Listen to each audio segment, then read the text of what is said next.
So what do your sexual fantasies actually say about you? Well, most of us have had a thought, a daydream, a tiny private what if moment that appears in the back of our minds and then immediately gets filed under absolutely never saying that out loud.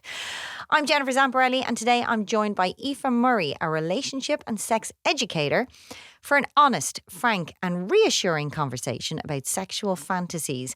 What are they? Why we have them, the most common ones people think about, and how to talk about them without dying of shame. But first, let's have a quick chat with Darren O'Connor on that very topic. Tell me your fantasies now. I try anything once, Jen.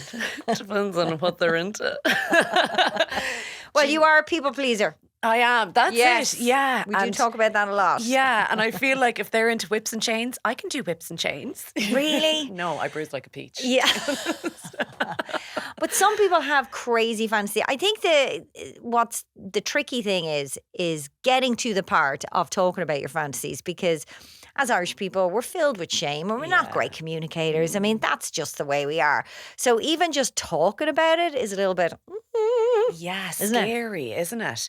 And I feel like when I've said to you before that I like to put on a show. So I don't know if it's their fantasy or my fantasy that, do you know what I mean? I'm not sure if I don't even know what my fantasy is. So trying to vocalize that to someone else, is hard. It's hard to talk about. It is hard because you have to dig deep and you have to go into that little filing cabinet at the back of your head, and go, what is in there? What is in that dark little filing cabinet? And what is my fantasy?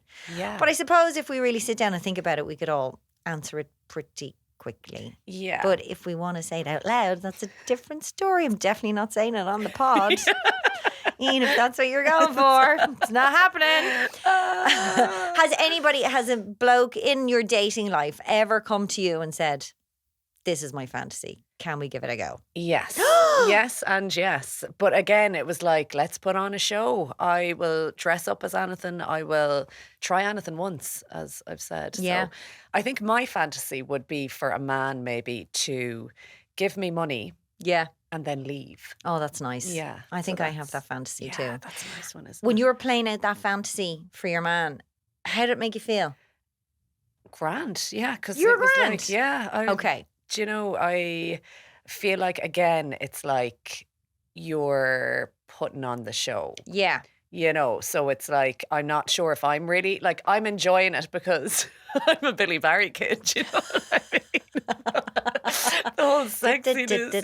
Yeah, exactly. Yeah, and I suppose it depends on how you perceive that fantasy, like how, not dark, but how extreme it is. Yeah. Like if a guy came to me and was like, I want to be a cat and I want you to scratch me, I'd be like, fuck off. We're done. Yeah. The relationship is over. Yeah. Have you seen And that's shaming someone. It's desperate. Yeah, but sure. I mean, they deserve it. Like, they deserve it. Yeah, that's fair enough. Have you seen Baby Girl? No. Oh my God, Nicole Kidman. You need to watch it. That's basically where she gets down on four knees, two hands. All fours. Two knees, Darren. All fours. She gets down all fours and she likes. And barks like a dog. And that is when that film, I was like, I can get behind anything weird, but that's where I think I would draw the line as well, So I'm with you on that one. Maybe he and Nicole Kidman could have a little fun cat dog situation. Maybe. See how that goes. Maybe. I had a friend, this was years ago, and I was living in the UK and I used to work with her, and it was when the dating apps or dating online was quite new. Like people were just getting going. God, I'm showing my age now. It was the 90s, late 90s. I was very young, about 19. And you don't look a day over 16, Jen. Thank you. And she was on a date with a guy and she was in the bathroom and he came in and just put his hand under her while she was weeing. He was big into waterworks. And she was kind of taken aback. But I think her big issue was it came from nowhere. Like there was no warning or anything. Now, I couldn't get behind or on board with that for a second, like the waterworks thing. But surely there has to be discussions around what you are into. Like if it was Brad Pitt that burst into the bathroom and put his hand down there while you're wee-wees, were you doing your wee-wees? Would it be as bad? Brad Pitt could do anything with my urine or his urine. I would be down with that. See, I don't think so. I draw the line at that kind of Would stuff. you? Even Brad Pitt. What about the whole call me daddy stuff? Oh, no, you see. You're very That's close with right, your dad. yeah. And you do call him daddy. I do. You do. And I've never thought about it before until recently when I've been taking videos, not in a weird way, with him. Yeah. This is all going to Have grow you got legs and comments? things. No. Yeah, people are like, oh, you know. You've daddy issues. Yeah, do you know what? I think I actually have the opposite of daddy issues, though, because he's such a good man. I'm like, you know, I'm actually okay You'll with never myself. find a partner because he's such a good man. That's your exactly. problem. That's my daddy issue. That's your too issue. Good. Yeah. But yeah, that's a genuine thing that I'm like, I've never thought about it before, and now I don't want to, so I just choose to ignore when people are like, it's weird, but it's like it's weird not. because you're making it weird. You're the weirdo. Well, look, we're going to have a chat with Aoife, and I'm going to try to be really open-minded and not shaming anybody who likes to be pissed on. Yeah, and Brad, call me. Before things heat up, a little love for our sponsor, Kildare Village. We're all for sparks flying when the curtains are closed. But sure, look, it's no harm to take yourself out for a bit of excitement too. With over 100 boutiques, including 60 you won't find anywhere else in Ireland, and 20 new brands to tempt you, a visit to Kildare Village is shopping that's so Irish. And if that wasn't enough, here's something special. We are giving five lucky listeners the chance to each win a pair of tickets to an exclusive live recording of Just Between Us with me, Jennifer Zamparelli, in the beautiful surroundings of Kildare Village. So you can bring your favourite plus one along for stylish night out. Head to independent.ie for your chance to enter. And good luck. Aoife, you are very welcome to the show. Thank you. Can you tell me a little bit about your background and how you came to be known as, I love this, Ireland's Queen of Kink? What a title! I'm like, who now in research and decided they'd bestow me with this title? But thank you. Thank you. It's not yeah. a bad title No, to it's have. not. No. So yeah, I teach relationship and sex education, but I specialise in more taboo areas of intimacy. So we're talking about things like kink, fetish, BDSM. How did you know that this was the road you wanted to go down? So, honestly, I didn't. It wasn't a plan I set out with. So I started when I was a student myself. So I got involved in student politics quite a bit. And so as part of that, and then I ran one workshop when I was in college on kink and BDSM. And then I had to run 6 workshops for all the students who wanted to go. And then before long, I was invited by another student union. So by the time I finished my degree, I had a job. That is amazing. So there's an appetite Absolutely an for appetite, this. yes. And that's why we're talking a bit about it today. So when we say sexual fantasy, what are we actually talking about?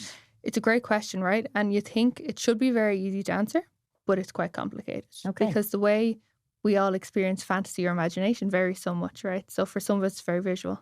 For some of us, it's not. It's more abstract, or we're thinking about things we might like to hear or sensations we might like to feel. But what we can say is it's just making time to visualize, mentally picture, internally go through the motions of what something might be like, sex-wise or intimacy-wise. Okay. And is there a difference between fantasy and desire? Yeah, that's a great question, right? This is a great way of distinguishing the two, because sometimes we don't want to act on our fantasies. Sometimes we'd like them to just stay fantasies. Whereas if we have a desire we want to act on, that's quite a different picture. Maybe a fantasy of ours is something we could indulge through reading erotica or through porn or through like dirty talk with a partner, let's say. But we may not necessarily want to act that out. Okay. So is that the big question you need to ask yourself? Because when I was looking into this, I was like, well, how do we know if we want to act out our fantasy, if it's our fantasy and we enjoy it in our head? So you just need to ask your question, in reality, could I actually Yeah, do this? I think the most important place to start with this is the planning. I know that's not the sexy bit, right? I get it. Mm-hmm. But when I come across people who now and then might have a regret about choosing to act on something, it's often because a step was missed in that planning stage. So, you know, talking to your partner, making sure you're all on the same page, having an understanding of, well, what would the risks be if we were to do this? Can you name the risks? Do you have a plan for mitigating them as best you can? Are you prepared for a possible emotional fallout that might come from this? Okay. And then you can make an informed decision, you see. And there might be a couple of those things, yeah, they stay in the erotica, but other things you could have an amazing time trying out with a partner if you'd like to. So you basically need to schedule a board meeting and have a memo that goes around, get people to sign stuff. Just does that take the fun out of it a little bit? I think, or is it very important to do? It is very important to do, but I don't think it has to be that wooden either, right? Okay. You know, I think we can absolutely enjoy the process of finding out from our partner something they're into, sharing with them something we'd like. I mean, there's great vulnerability in that, right? And for a lot of people, that's the key to intimacy, having a little bit of vulnerability with a partner. And yeah, there's some boxes to check. And as we get on a little more and talk about what these fantasies might look like, I think it'll become quite clear to why that might be. And you can do it over dinner, over a drink. Yeah, I have some suggestions for people. Go on. The setting for those conversations matters a lot, right? And some people, they even find, let's say me start speaking to you the way we are face to face, that can even feel a little bit nerve-wracking, and they choose to do it when they're on a drive, when they're walking the dog, when they're in a position where they're not sat facing each other, just because it takes the pressure off a little bit of reading that person's facial expressions, of overanalyzing. Give them, you want to share something with your partner, gives them an idea of what that might be, what it might look like. If you had a resource on hand, something like this that you could point to, and then you give them a little bit of time. And I'd suggest that if you need to, you can absolutely table the conversation, but it'd be a good idea to agree when you'll have a chat about it again. So oh yeah, we'll talk about that when we go out, or when we have that date Friday night, or so then. Do you think preparation is key? Because I never forget, years ago, I'm with my partner now 20 odd years, and he asked me that question about what my fantasies were, and I was like, I Deer in headlights. Do I even know the answer to that? Yeah. And do I want to share that? Or, is it too new in the relationship? I think Irish people, we're notoriously bad at this, right? There's the reason there's the classic joke about going to the teenage disco and being like, will you shift my friend? Like, we're not, we're still learning. We're that's where you come in, and that's why you're so important. We're finding our feet in that regard. So I completely understand that. So yeah, someone asking you a question like that, putting you on the spot, maybe they actually need a little bit of time to ask themselves, wait, hang on, what is it that I'm into? It's a big question. Yeah. Or even to understand that we all have different assumptions or understandings of what sex actually looks like. Mm-hmm. So to realize that, for starters, that, maybe the way I think about sex isn't actually the same as theirs. And I'm going to have to find the words to bridge that gap. What would you do, or what advice would you give to someone if their partner came out with something that totally floored the other person, that maybe gave them the ick, or they were like, oh my God, I can't believe they're into that? Or Okay, if someone's partner came to them with a suggestion. Yeah, so first thing I'd say, there's nothing ever to be afraid of in these things, right? When a partner comes to you like that, they're giving you an invitation. You have the option to say yes, you have the option to say no. Mm-hmm. And what can really help in that is finding out from them, why is that they like this particular thing? Because even if you're not into that, for example, if you have a chat with them about what it is they want to feel in that experience, what they want to get out of it, then you might be able to find something that'll scratch that itch for them. And for you, it's a lot more comfortable. And just know, there's a very big difference between not wanting to be involved in something with someone you don't want to do it yourself, and between shaming them. They're worlds apart, That's so you're not advice. shaming your partner just because you're saying, no, thanks, that's not for me. Because you'll close that door on that type of communication forevermore if you start shaming them. Yeah, and, what I find for a lot of people, almost they would be afraid of that. I don't want my partner to feel ashamed. I don't want to put them down. And you're like, no, you can say no. There's a big difference saying no thanks, and between saying, oh my God, I can't believe you're into that. Oh my God. You're disgusting. Yeah, that's terrible. Okay. Are men and women having completely different fantasies, or is there more is there more of an overlap than we assume? Yeah, there's a lot more of an overlap than you might imagine. You know, Okay. when we talk about this stuff, a lot of the time we're looking to studies, and one in particular would be through the Kinsey Institute. And you'll see that there's far more difference within a group, so like within one gender, than there is between genders. And you get some fantasies that kind of, they hit the top 10 lists quite often. And they'd be popular with people of all genders. So Can we talk about them? we The can. most common We fantasies that can, people are absolutely. having. Yeah. So I like to group them in three ways. First Okay. one is anything related to BDSM. Right. So, you know, that's a massive spectrum. So, yeah, it might involve spanking or bondage or something like that. But the real heart of the matter is you're choosing to consensually exchange power with a partner in some way. And then Why do you sorry to butt in there, but Yeah, why do yeah, you no, think go on. that is so popular? It's a really good question, isn't it? What is it about us that I think, one, I know teasing a little bit about the idea of being a boardroom or sitting down having a meeting about this, but I think there's the clarity of knowing where you stand. You know, and you might come at that for so many reasons. You could be someone who you just really, your love language is wanting to care for a partner, wanting to show them affection. But through a relationship like this, that's an understood thing. Like, Okay. it's recognized. Like, I mean, how many people can relate to being a caregiver in their day-to-day life, and it's completely taken for granted? Whereas here, you make it a part of the relationship. There's understood checks and balances there of, I'm giving you this, and in return, you offer me like structure and support and just recognition. You value the things I do for you. Or you could be someone in your day-to-day life who, you know, you just, through social niceties, you know what I mean? How often do you have to go, no, that's fine. That's absolutely fine. And you get to intimacy and you're like, you know what? I actually want to be able to say what I want. And I want to be Yeah. able to tell my partner, here's what I would like. And I'd like you to do that for me. And to take on a role with more like leadership or holding power there. And so I think they can complement our day-to-day lives really well. So that's why it's one of the most common fantasies. wouldn't- Okay, so what else have we got in that So list? anything that involves groups in any way, whether that's a threesome, going to a swingers party, or an event, you know, where sex might be happening, having an orgy, anything like that. So yeah, group That's sex. big. I understand big. that. Did you see that big killing kittens sex party on a cruise ship? Yeah. Because I remember interviewing this woman years ago, and I was like, Mhm. "Oh my God, she's still going." But not only this is the woman who organizes this killing kittens Killing sex kittens. parties, Yeah. but not only is she still going, she is a multi-millionaire now. She's upscaled big time. Yeah. Oh my God! So she's doing these med cruises where people are just jumping on the ship and riding and having a great time and doing whatever. And the Yeah. tickets are like, not that I've been looking into the tickets, Not that you but know, I no, heard no.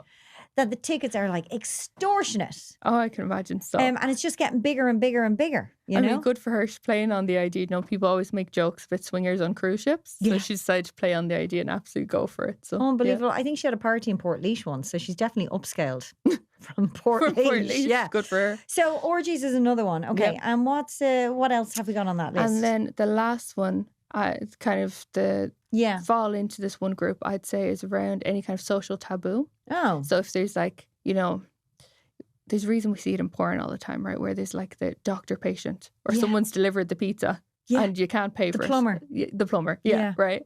Because day to day, if we find someone attractive, we often don't cross that boundary for very good reason. Not you as know? quick as they do in porn anyway. Not as quick. Yeah. Yeah.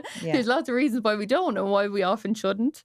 And so playing with that idea or doing something that's just considered socially kind of beyond the pale. Like, you know, there's a reason a lot of people are into feet. There's a reason a lot of people are into... What is that? Is that the most Yeah. common? It's is most that up common there? fetish. Yeah. It's the most Yeah. common fetish. Yeah. Foot We need to fetish. talk to someone about feet. Take About note, feet. guys. It's crazy. I even see it on Instagram, whatever. If I take a picture of, let's say I'm wearing a nice pair of shoes or whatever, I get these little weird messages about my feet. Yep. Now, I mean, like- some of them you're like, that might just be complimentary, okay. But then every so often you might get a comment and go, Yeah. I think there's more to this for you. Yeah, than than it is for me. yeah. Do we know the psychology behind that or why that is? So this, talking about feet, is a great example because you can draw all different sources, right? So we could be theorizing this one all day. Yeah. But right, so I studied social science. So I'll always go with the option of I think it's about socialization. Okay. I think it's about how, you know, how we're brought up, standards around etiquette, things like that, and choosing to go, oh no, I'm going to lean into the taboo here. If you're someone, you come from a background that has more to do with, biology, neuroscience, anything like that. The area in your brain that processes stimulation for your genitals touches the area in your brain that processes stimulation for your feet. Gotcha. So there's a theory that it's literally about that stimulation carrying over. Or, people talk about like having a toe curling orgasm, right? It's something we're vaguely aware of ourselves kind of day to day. Or I had a chat with a colleague and she's a psychotherapist, and my question to her is, why do we get particular groups of people who are more likely to have certain fetishes? So when I think of a foot fetish, I think of a straight man having a foot fetish. And she would come at it from the point of it being more kind of developmental. So now this isn't to say that if you have a fetish, you have to have had these particular circumstances or, that it has to have come from somewhere that's, where something bad has happened. Or a trauma or something you carry shame for. It's just that it could come about through, along with your sexual development. And she said, so imagine you're a teenage boy. One of the great things they have to navigate in puberty that we don't is the spontaneous reactions. Yes. Right? We can be turned on for the first time. Nobody knows. It's our business. I could be turned on right now. Yeah. Nobody knows. It's no one else's business. It's just ours. Yeah. Right? But they don't get that luxury. And so what would you do if you were very embarrassed, Jennifer? What would you do? You would do exactly what you did down. There. You would look down, right? Yeah. So what that means, they're often either looking at their feet or the feet of the person who they found to be arousing. And so they just form that bit of an association. That's an interesting theory. Isn't it? It's very you're pole vaulting over the line there, I think, but I prefer the other ones. But that is like, it's a stretch. But that's pardon the pun, but it's a theory, yeah. But I think talking about these ideas is great because it takes away from that stigma of it has to be born out of trauma, it has to be a negative experience, you have to have shame. It has to be something that's like burdensome for you, And you're like, no, it could be something very, very simple. Very simple. That's really interesting. So my understanding is BDSM is your area of expertise. Yes. Yeah. Yeah. So can you explain why might power dynamics be such a common fantasy? Yeah, it really is a very persistent one, isn't it? Yeah. There's a certain part of this that I think particularly appeals to Irish sensibilities, which you might find funny. Okay. Steve, but you can bear with me on this one. So, the way we just talked about how hard it is for us to like embody desire and to say, this is what does it for me. And that's what I'd like to do. Yeah. Whereas if we put ourselves in a position with our partner where they're calling the shots, no, I didn't choose that. No, I was just being a good and supportive partner. Yes, we did that thing that was really kinky, or we tried BDSM, or we did whatever it might be. And we both had a great time. But then in the aftermath, I don't have to deal with those questions of what does it say about me that I embody that desire. Because no, it wasn't me. It was they. It was their thing. They were in charge, and I was accommodating, and I did a good job, right? And fundamentally, what we want to be good to our partners, and so it can be a really nice way to sidestep those feelings of shame that can come about in the aftermath. And control as well, I suppose, if, we're trying to keep everything in control. And this is for the person, I suppose, who is the more passive one. I don't know what they're called. The submissive one. If people have to be in control of their lives, and they're the ones that tend to want the more submissive role as well. Would I be right in saying that? So, I mean, I see people who come from... Or is that a misconception I got from the movies? No, it can it can be true. It can absolutely be true. But it's hard to predict which side of the spectrum someone would like to fall on. Yeah. But that is one reason submission absolutely. It's absolutely appealing to people. I mean, somewhere where you just don't have to be in charge for 5 minutes. You found someone, you've built enough trust with them, that, no, that's fine, you can handle that.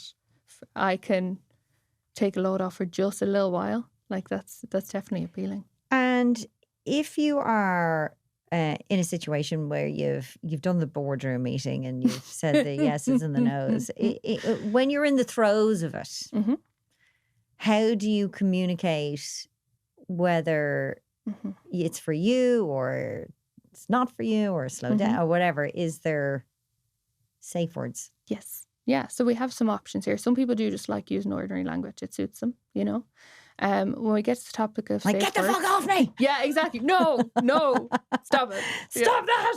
not sore. Yeah, Yeah, okay. exactly. Okay. Yeah. It's like, no, to the left. Yeah. No, up, down. Yeah, exactly. If that works for you, that's completely fine.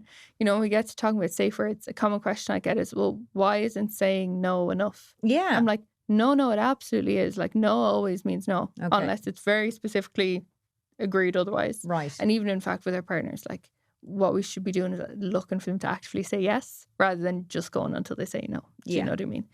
But all a safe word does is it gives us a quick, clear way of communicating something with a partner. So in BDSM, we use what we call the traffic light system. So green is everything's good to go. My classic joke at workshops is, you're not obliged to scream green at the point of orgasm. That's entirely your choice. And then we go on to like an amber or an orange, however you might like to say it. And that's typically you'd flag a problem. So it'd be like, my foot's gone to sleep. I need a drink of water.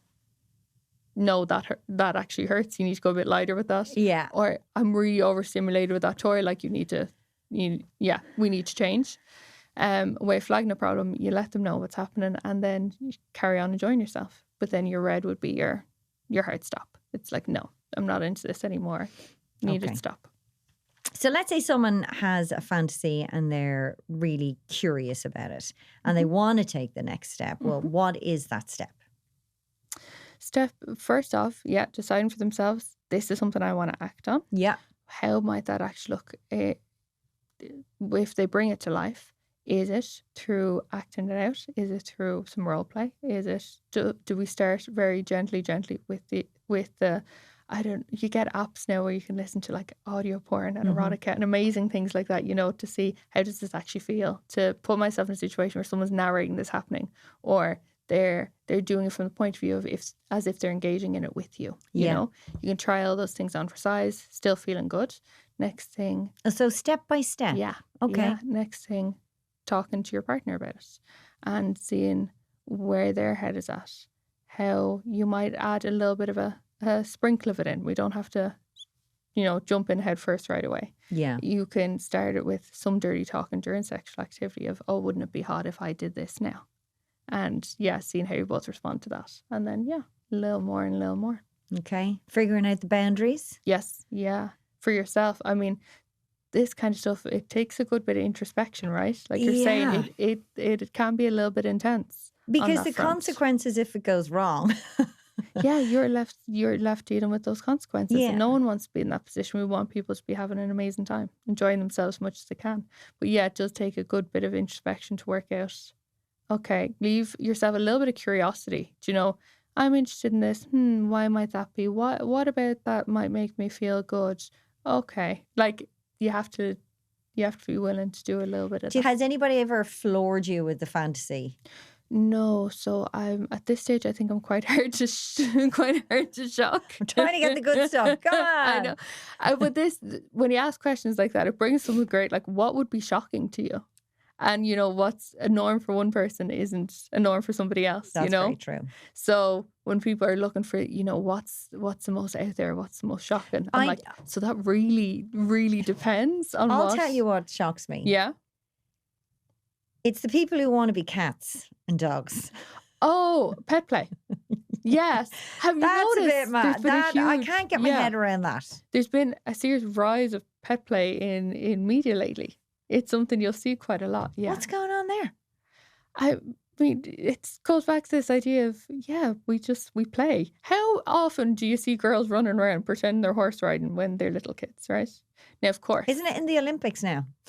Don't they do that thing on the horse, the stick? They definitely have competitions. Yeah, they do, right? I know what you mean. The playful. We don't. Do you think fantasies are a huge part of us not playing with ourselves enough, or not playing with enough? ourselves? Playing enough, being playful enough. I think play is, we use it to learn things. Yeah, and that starts when we're teeny tiny. But we have this expectation that as soon as we reach adulthood, it goes away. And that's not the case, right? We're still forever going to be learning things if we're doing it right. And so it allows us that opportunity to do that.